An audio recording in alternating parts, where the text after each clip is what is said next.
and in between them, right? So you can have people who are very high level of acceptance, lower level of acceptance, and then you can have people who are high level of rejection and a low level of rejection.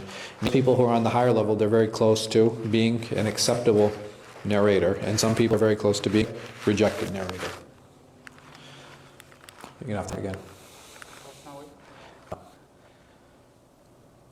Okay.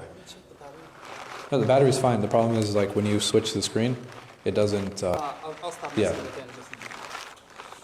So, al-jarh wa ta'deel, this is a very important science, again, that focuses on the narrators. And in order for us to make at least the preliminary ruling on a hadith, we need to know those individual narrators. Because we had said when it came to determining the conditions for an acceptable hadith, the first step is what? Right, so I have to look at the narrators. So if I have a narrator that is accepted, and a narrator that's accepted, and a narrator that's accepted, and a narrator that's accepted, then the hadith is sahih. Yes? Well, it looks sahih, but Right. the first step. Right, this is the first step. First step, I have to grade the narrators. Like, what is the next step? It might sound meaningless, remember, but hadith might be, Even before that. There's a step before that. hadith is narrated precisely. We already said they're accepted, right? If they're accepted, that means that they're trustworthy and precise. And if we said that thiqa, thiqa, thiqa, thiqa, thiqa, right? This is the chain that I have. That is step one, right? I determined every single narrator is trustworthy and Look at the, honest. Huh? all the hadiths that they narrated. You're still skipping a step. What is the next step? What do I do?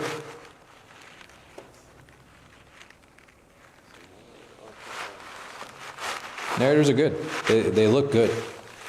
And that's it. Hadith sahih, accepted, and I act on it. Correct? Is the chain connected or not? Yes? That's something that's fundamental. I have to make sure. If I can have two thiqa narrators, but if these narrators never narrated from each other, does it matter if they're thiqa or not? So if I have an accepted narrator, and they never met. Never met, so all live different times. And They lived in different time frames. it does matter. It does matter.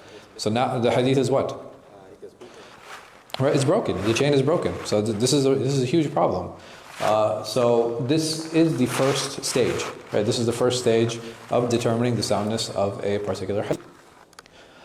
So the first step that we had talked about was this idea of trustworthiness. Is a narrator trustworthy, and how do we determine that? So, what is adala? It is the quality of taqwa and chivalry an individual consistently carries. And that he may occasionally falter, but these are the characteristics that overwhelmingly shine through. What does that mean? It means you're honest, you're good, like, you know, when it comes you add that to a full, in general, like dealing with people or... Oh, right, so when I see this person, he looks what?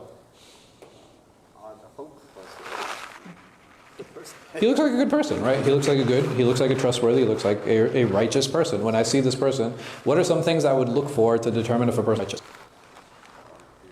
No, if he's coming to the masjid, right? His coming to the masjid is a good sign or is a bad sign? Right? It's a good sign, right? He's coming to the masjid. This is a good sign that we see him come to the masjid. I'm sorry? Not tell what's in the heart, but those are kind of signs. So over here, the goal isn't to determine what's in his heart, because that is for Allah subhanahu wa ta'ala. But these are the signs that we look for because they're an indication to what's in his heart, right? They're an indication. They don't tell us clearly and completely, but what are the chances that a person comes, he's giving sadaqah, he's praying in the masjid, he's being good with people, that he's lying? Right, the chances are really low, right? Like this person is a munafiq, really? Like, even during the time of the Prophet ﷺ, what are some things that the munafiqeen clearly did? Right, they wouldn't come for some of the prayers. Like the Prophet ﷺ, he complained about them not coming for Salat al-Isha, specifically in Fajr. They wouldn't be good in their dealings with others, right? So there were very clear signs that these people were not, at the least that they weren't practicing, right? At the least they're practicing, and that these people wouldn't be trustworthy. And these were what the munafiqeen, like some of the things that they were known for. So over here, if I see a person who's practicing, this person, he gets married, right? So these are all things, these are all good things that we would see in individuals to help us determine their trustworthiness. Why are we working so hard to determine this? Why is it so important that he be trustworthy? Because he's not going to lie. Because he's not going to lie, right? This is the main gauge to determine and help us determine if this individual has the propensity or the ability to lie. Because this is what we're trying to remove. This is what we're trying to remove on if he has the ability to lie. So, and here, the internal drive that pushes one to draw near to Allah subhanahu wa ta'ala by doing good deeds, staying away from the bad ones, and returning to Him after being distracted. Meaning that an individual can have taqwa, right? An individual can have taqwa. Doesn't mean he'll always do righteous things. No, right? But we would assume that what? How often would he do them? There's a red line. No, I'm saying, so how often would he do these righteous things? Sometimes, half the time, most of the time. What would we imagine? Somebody who's muttaqi. In the middle, I guess. If it's, In the middle, so like half the time he does, like half the time he's good, half the time he's bad, like that? it depends on taqwa level he has. I mean, we're trying to gauge this person, right? So in general, when we see somebody who we would describe as muttaqi, right? Someone who has taqwa, I would assume what about him? Most of the time, right? Like I said, most of the time he does good things. Most of the time that he's trying to remember Allah subhanahu wa ta'ala. And sometimes, what's going to happen?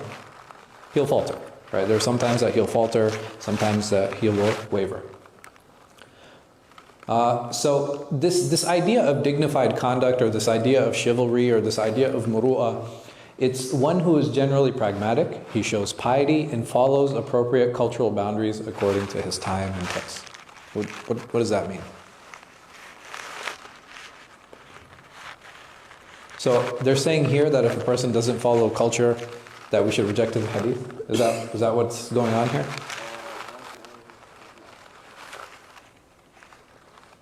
Yes?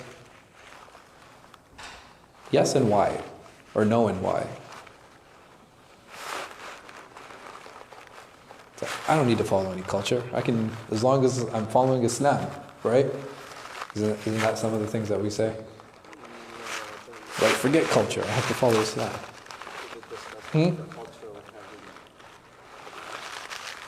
So let's have another discussion.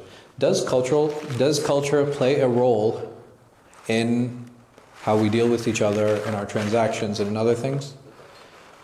Are those things against the Sharia? It depends. Let me give a couple examples. If we go to Dunkin' Donuts, and I order a cup of coffee, right? And Borsan orders an espresso. Somebody from outside has no idea about coffee. They're going to look at my cup, and they're going to look at her cup, and what are they going to see? They're going to be like, what is this? What's going on here? Why did this guy get a full cup of liquid, and she only gets this much liquid?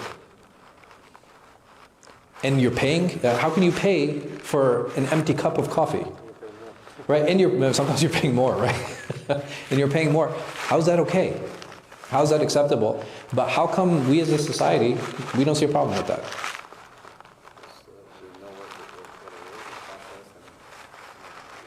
The process, I mean, a lot of us, do we really know the process? I guess. Depends. You're like a little bit of a connoisseur, you might know what the process is. I asked Hamza, you know what I mean? Which seeds get the best oil, you know what I mean? He could probably hook it up and tell me. But in general, we're okay with it because culturally, does anybody drink a full cup of espresso? No. I mean, can you? Sure, I mean, you'd be like super wired. But like you can, we do these and accept these transactions like, and it's normal for us because it's part of our culture. There are certain things that don't need to be asked for, right? There are certain things that might be acceptable in some cultures and not accepted in others.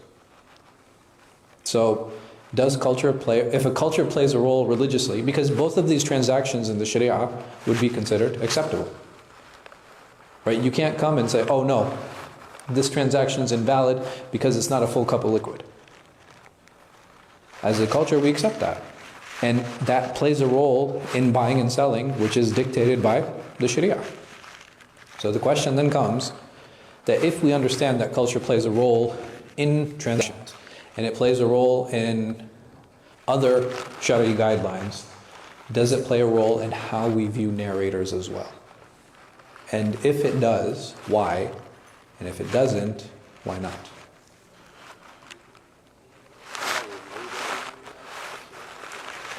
So like if you have somebody who doesn't follow the culture, it's like a rebel, like, no, I'm not gonna.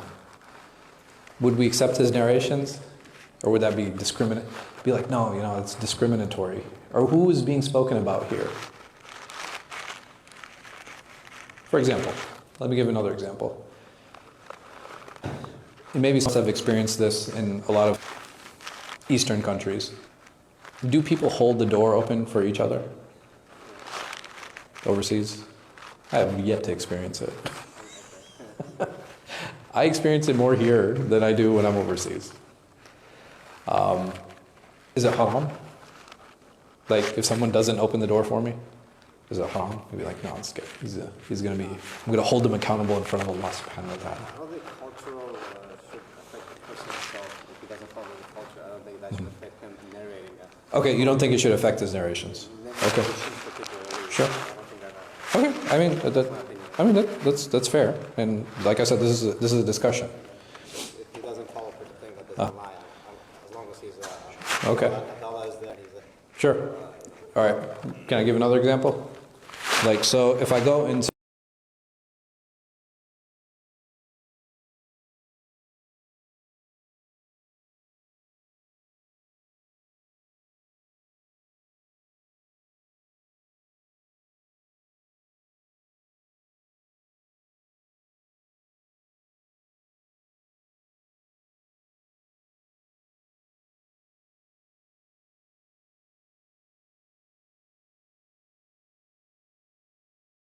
buy apples, I'm like, you know what? I want to be environmentally conscious, and I'm not going to put these apples in a bag, and I'm going to carry them like this.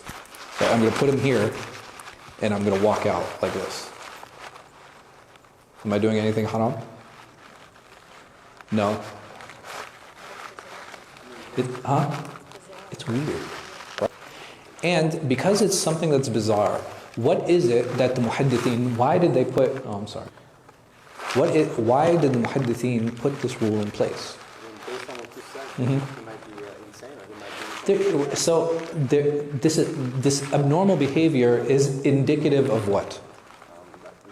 Right, this abnormal behavior is a sign of somebody who is not neurotypical. Right, there's something wrong. There's something wrong that a person would act like this. Just like, for example, a person walking down the street and talking to no one. No headset in his ear. He's just yelling and he's talking. Is he doing anything haram? No. But culturally, how are the people going to view him and deal with him? There's something wrong. Even though he's not doing anything impermissible. Right? He's not bothering anyone. He's just walking down the street in the middle of the day, yelling. But these things are indicative of bigger problems. And the reason that the Muḥaddithīn wouldn't use or wouldn't take such people's hadith, because they felt like, okay, this person cannot be trusted. Why? Because there's something going on. There's some atypical behavior that this person is exerting that prevents me from trusting what he has to say. And many of us have probably experienced this, right? It's like, and I've had people come up to me and tell me like, do you hear the radio? And it's like, what radio? What are you talking about? He's like, oh, it's playing. They like, they're monitoring. And maybe some of you have experienced this, right? May Allah subhanahu wa ta'ala protect us all, and give shifa and heal all of those individuals who are suffering from this. But would it make sense for me to trust that person? It doesn't, right? Because this is not typical behavior. Does this mean that we're talking about this person's Islam? No, here, let me put this in context a little bit. Am I talking about that person's Islam? Am I talking about his relationship with Allah subhanahu wa ta'ala? What am I discussing? On whether I should trust his narrations. That's it. That's the discussion here.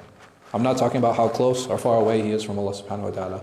I'm not judging him. I'm not saying what he's doing is haram. I'm not saying what he's doing is deserving of XYZ. The only thing for me, as a hadith critic, is like, can I trust this person's narrations or not? That's it. That's my job. And when it comes to this specific box, I have the right to determine yes or no. Very simply. It doesn't mean I'm there judging this person, right? That we have to understand that when we talk about jarh wa ta'deel, when we talk about narrator criticism, that we are criticizing their ability to do what? I'm sorry. Okay, be trusted is a good way of putting it, but we're here criticizing the ability to narrate. That's what we're criticizing. Does this person have the ability to narrate something that I can trust that it comes from the Prophet Muhammad sallallahu alaihi wasallam? That's it. We're not here judging whether his actions are going to be accepted. We're not here judging his taqwa. We're not here judging his Islam. We're not judging his iman. This specific scope is where the Muḥaddithīn are working. So he does something, we said what? Is it rejecting it because he's doing something haram? Is that the reason? No. Right? He's not doing anything haram. I want to be very clear that these things that we are discussing and we're talking about, these are cultural norms. And these cultural norms are the things that are being violated. And these things are many, if not most times, considered to be permissible. So, here, I give a couple examples. And imagine a man leading a prayer in wife beater and shorts. Maybe on the basketball court, right? If you see a bunch of youth, does it make sense, or me giving a class, does it make sense for me to come in shorts and a jersey and start teaching? Culturally, what's going to happen? You're going to have, everyone's going to stop on their way in. What is going on? What is this guy teaching? Why are they allowing him to teach, right? Because this is not a sign of somebody who's exhibiting normal behavior or culturally acceptable behavior. And again, it's not necessary to be haram. Question? No? Just thinking? Okay, no problem. Not taking a grocery bag and putting the fruits in your jacket, right? That was another example that we gave, right? I take off my jacket, I put all my apples, bananas, everything into it, sling it over my shoulder, and I walk out to the... Take, right? That's what Yeah. they relate. You know what I mean? But interestingly enough, if I walk in with my own bag and I put things in my bag, that's totally what? Totally normal, right? There's nothing wrong. Again, there are certain cultural norms that we have to keep in mind when we're talking about things. So this idea of adl, this idea of trustworthiness, what are the conditions for it? This person, number one, he has to be Muslim. How come I cannot take narrations from a non-Muslim?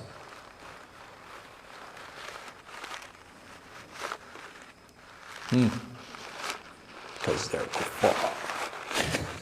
Huh? They're all liars. Yes? No? Remember the scope we're talking about. What am I trying to do?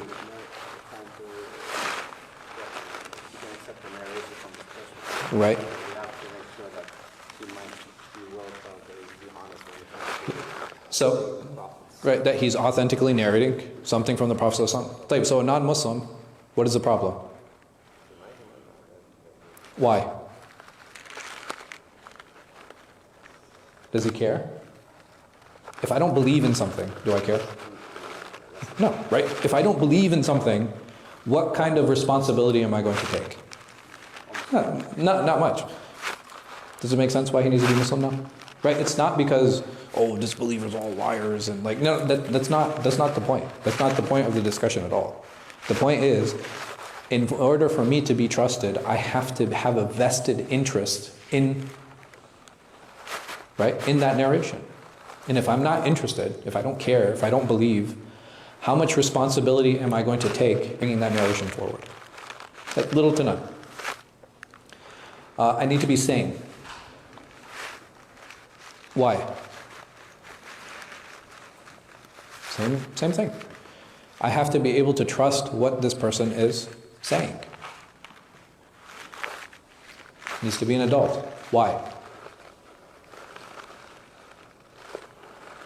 How come I can't take narrations from children?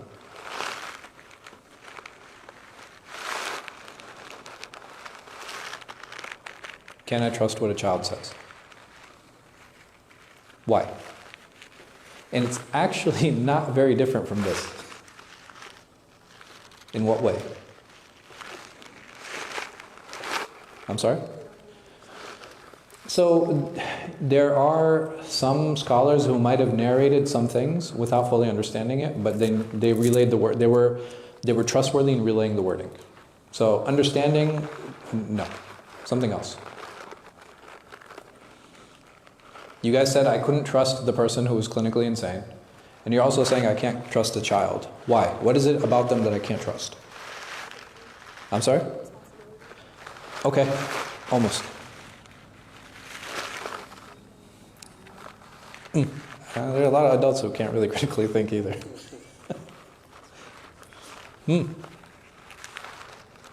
How good is a child in differentiating reality and imagination? They do a good job, right? No. Right? Like one day they're like Superman, the next day they're like Spider-Man, next day they're like a fish. You know what I mean? Like, why? Because that line between reality and imagination is very what? For them it's really blurred, right? For children it's very blurred. And who else shares that characteristic? Right? The person who's clinically insane. That they're unable to differentiate between reality and fantasy. And if, yes? To give? Fatawa. I'm sure he was, might have been baligh by that point. Yeah, but I don't remember. I'll ask Uthman. He'll have a better idea. Yeah.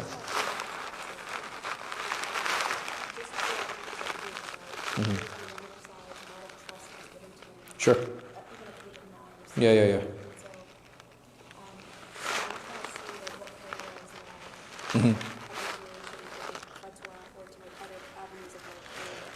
So if a child is exhibiting critical thinking skills, like here, let me put it in perspective.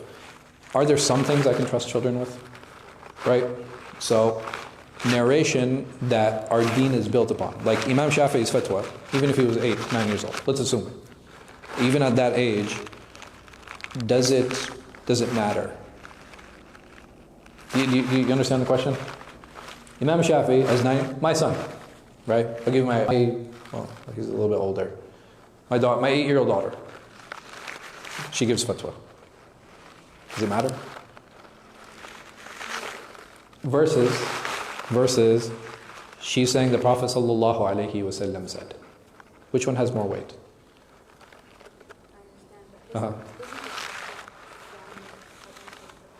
Sure, it can be. It could be their interpretation, it could be their understanding, or it could be their misunderstanding. At the end of the day, or let me put it this way, even a faqih, as he's going through his training, he's going to make mistakes. Yes? And when Imam Shafi'i, he formulated his final school, it wasn't when he was a child, right? This happened much later. So you're talking about his codified school. It was organized in a much later portion of his life. These initial fatwa that he gave, we already know that he changed his rulings and he changed his mind on many things. Yes. I mean, we all change our minds, right? Like as we develop and as we have understanding and new information, we'll change the way we view certain things and understand certain things. So, like I said, this idea of a young boy giving fatwa, at the end of the day, it doesn't have that much weight. Why? Because the religion isn't reliant on Imam Shafi'i rahimahullah's fatwa, right? But it is reliant on narration, right? So this is probably why. And again, I'll confirm. I don't know when, but saying that like a young person giving fatwa, it doesn't have as much. Yeah, you know what I mean? Like it doesn't, because it can't cause as much damage. Versus narrating a hadith that you can have a number of issues built upon. This is more foundational. Yeah. Yeah, in narration. So, because the thing is, like, even children, there's a capacity that they have, right? So you can't, kids, they can't differentiate between reality and fantasy, so you shouldn't ask them to get a cup of water. No, I mean, that they have that capability, right? They can do that. I mean, and even that depends. Like, sometimes if we ask a 5-year-old to go get us water, how much can we trust that child? Like, on the way, what's going to happen?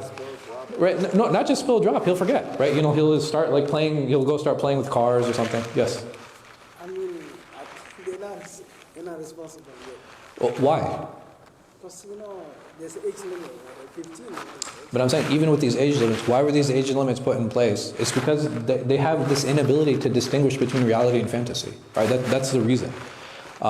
So the thing is, like, on their way to getting water, they can like turn into like a transformer, you know what I mean? And they'll start driving around, you know what I mean? Like, you just can't trust the child with that, because again, this inability to distinguish reality and fantasy. Yes?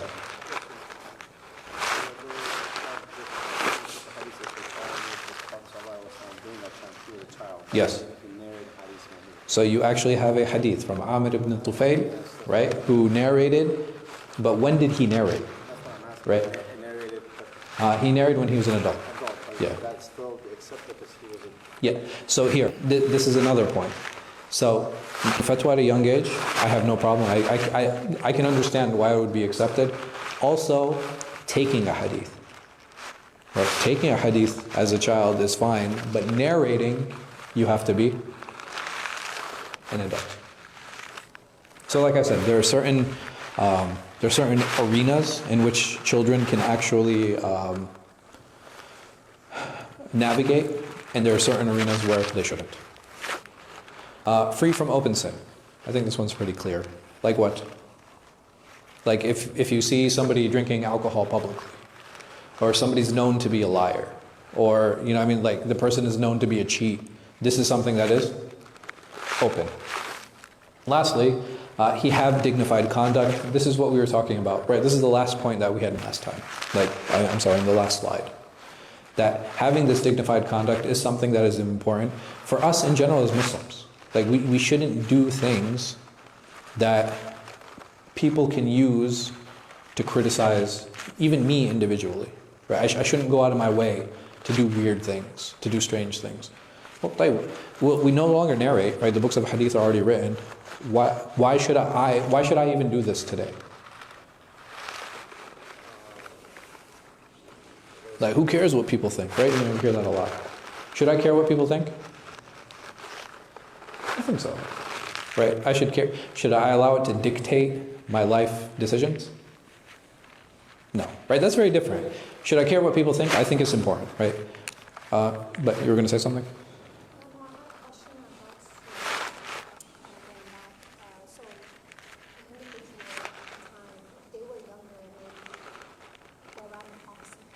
So, yeah. Mm-hmm.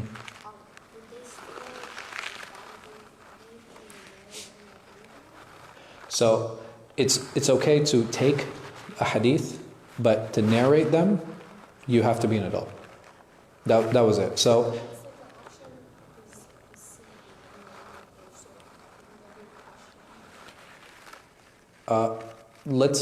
and I know this is anecdotal, but think of your own personal experiences of things that maybe your mother or your father said to you when you were young, like when you were a child.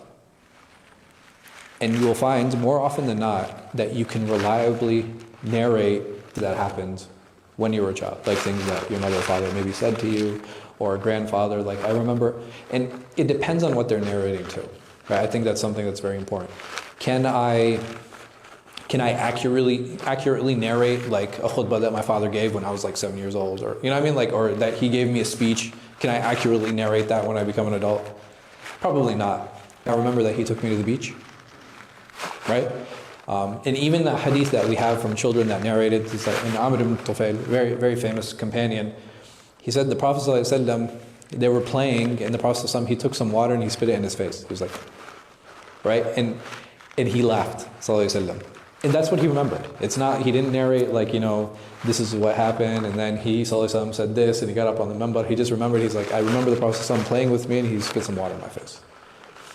An event, right? So I think those things really depend, because even we when we're children, it's easier for us to narrate events that happened when we were children versus narrating like, word by word stories or narrations. So I'm trying to think if there are situations where you have very young children narrating things, and the closest I can think of was Anas, but even Anas was a little bit older, right?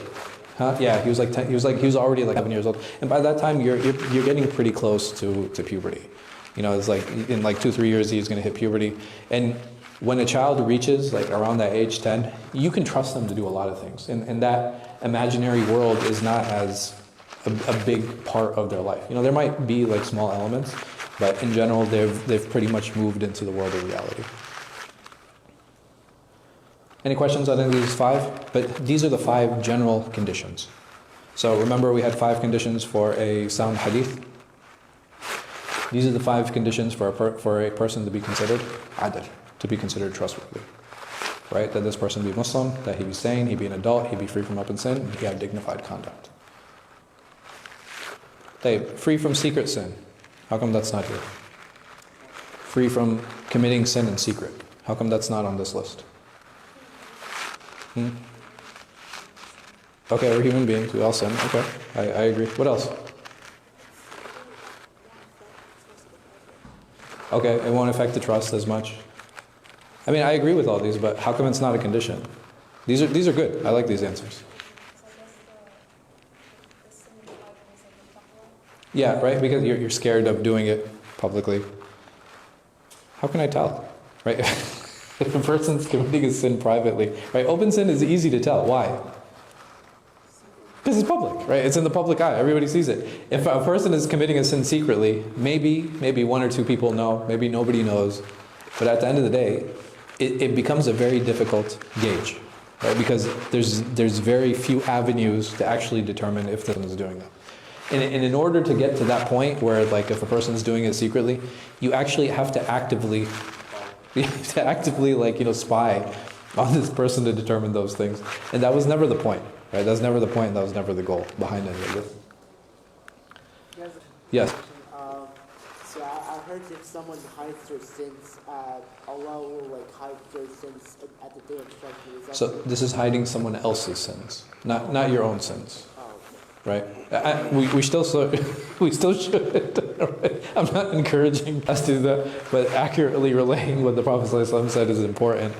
He said, whoever hides another person's sins or another person's defects, then Allah subhanahu wa ta'ala will hide his sins on the day of judgment. So sin, why is sin such a problem and why is it such an issue? Because it shows that this person has a laxity in dealing with religion. Right? He doesn't give religion that much importance. So if a person just openly sins, how much value does he give to deen? Right? He gives very little. So can we trust him now to narrate authentically on the Prophet Muhammad sallallahu alaihi wasallam? And this is why it becomes a problem. This is why it becomes an issue. So how do we declare someone a sinner?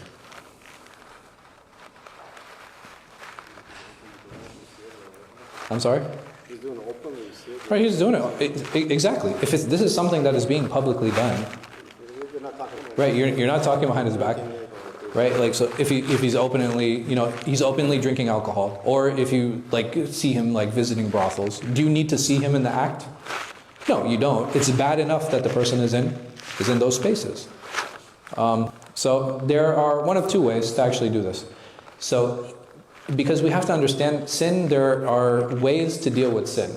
So he commits a major sin without interpretation, and I'll get into this. What does that mean? Or he commits minor sins, showing a belittling of such sins, meaning that these things, they're well, they're small, they don't really matter, right? They're not as harmful. So what is the thing? So we said that is important because we want to make sure that the person is not intentionally lying. So we have to develop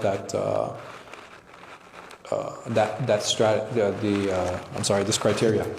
So the innovator, this is where we get into this discussion, because is, for example, not believing in or having a skewed belief in the divine pre-decree. And there are people who believe that, right? They had a very skewed belief of the divine pre-decree. Or there are people who believed that anybody who commits a sin is now what? right, is non-Muslim. Are these not major problems? Right, these are major problems, these are major issues, and these would actually be considered sin. Right? Why? Because I'm misconstruing the religion of Allah subhanahu wa ta'ala. But we make an excuse for them. And what excuse is that? I'm sorry? Right, ignorance can be one excuse, but in a situation where we have people who are narrating, ignorance is a tougher one.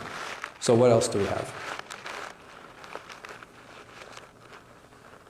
That, what is it that this person believes? Does he think he's wrong? No. So what has he done? He's interpreting. He's doing something that we call ta'wil. So these, for example, the Khawarij, the people who believe that a person commits a sin is outside the fold of Islam. On what basis is he believing that? Does he reject verses and reject a hadith? No, he's not rejecting them. But what does he do? He reinterprets them. Right? He's reinterpreting them. Meaning that he accepts the verse and he accepts the hadith, but he will reinterpret. Yes? Okay.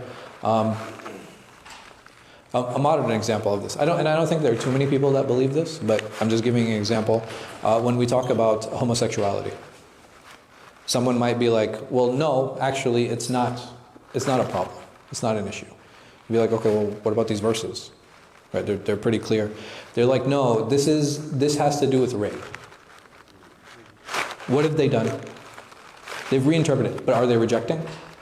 No, rejection is where we would say, okay, no, this is disbelief. Even though anybody who makes something halal, that is haram. For example, if we said, hey guys, you know what?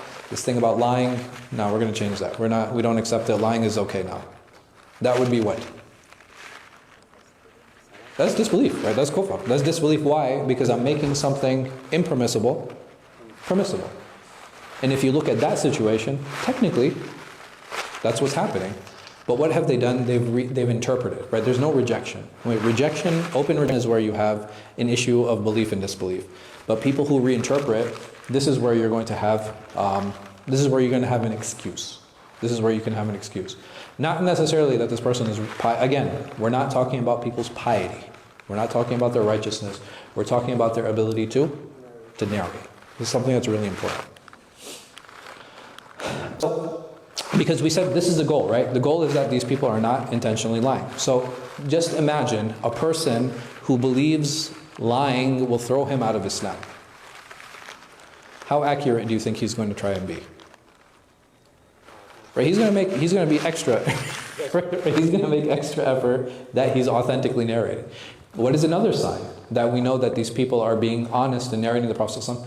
Sometimes some of these people, they'll actually narrate narrations that go against what they believe, which is also a sign that they're honest and they're being trustworthy. Like, okay, this is what it is, and this is how I heard it, this is how I'm going to narrate it, even though it goes against what I believe. And how would they deal with it? They might reinterpret it, they might deal with it in a different way, but they're still narrating it. So the innovator, the innovator is a problem because this is where this issue of ta'wil, this issue of reinterpretation comes in.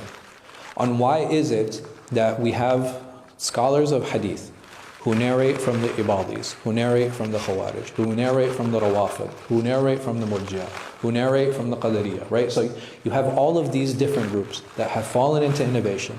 And the Muḥaddithīn, they have no problem narrating from them. Why?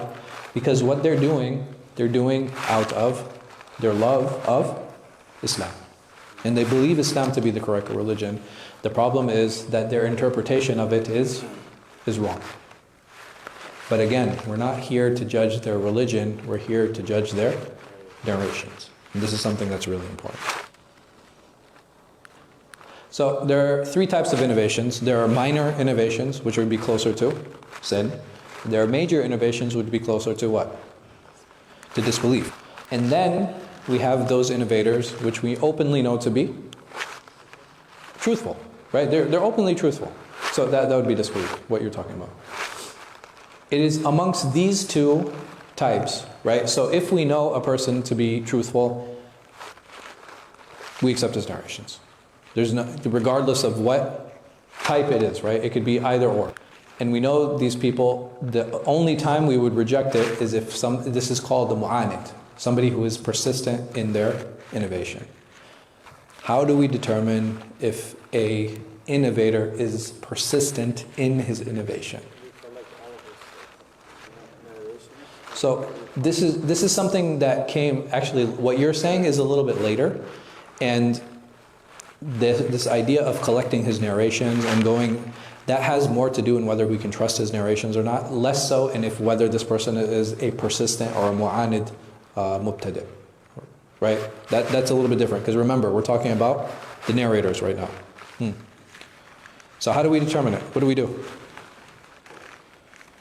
It's actually case by case. It's actually case by case. And who dealt with these cases? The scholars of al-Jarh wa Ta'deel. And there are different ways of doing this. They would test them, right? They would bring them, they would engage them, and they say, okay, well, you believe this, and there would be discussions, and there would be debates going back and forth. They would look at how they dealt with certain things. So there was a Qadari, right? A person, and the Qadari is the person who rejects the divine pre-decree.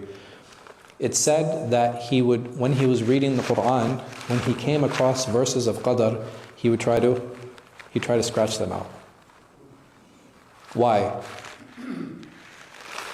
Because he had trouble digesting them. He had trouble doing that. So when people saw this person doing this, automatically they determine what? Right? He's closer to this, and it's better not to what? Take his narrations, because the idea behind this person is that he's willing to do what?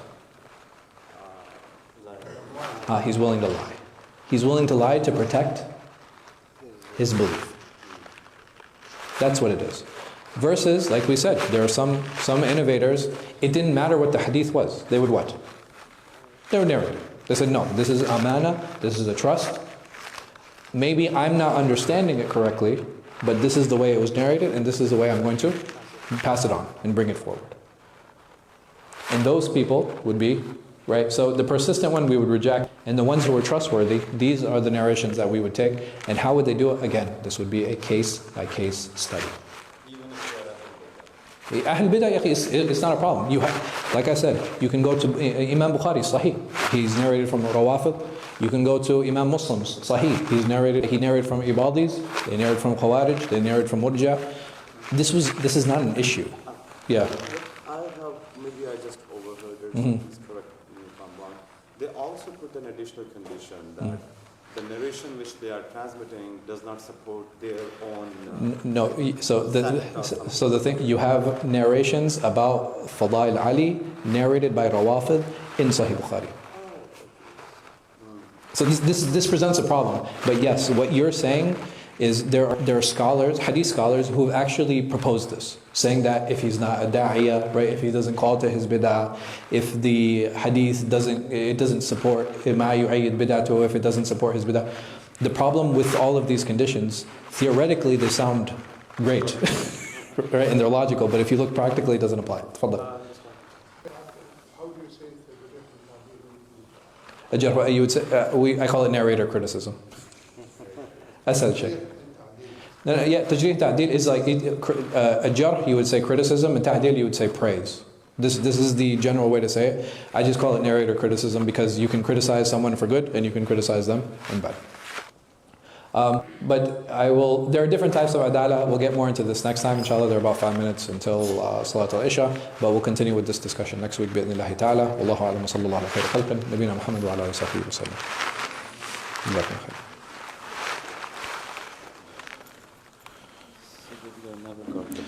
I'm sorry, akhi. Yeah. Here. Abdu.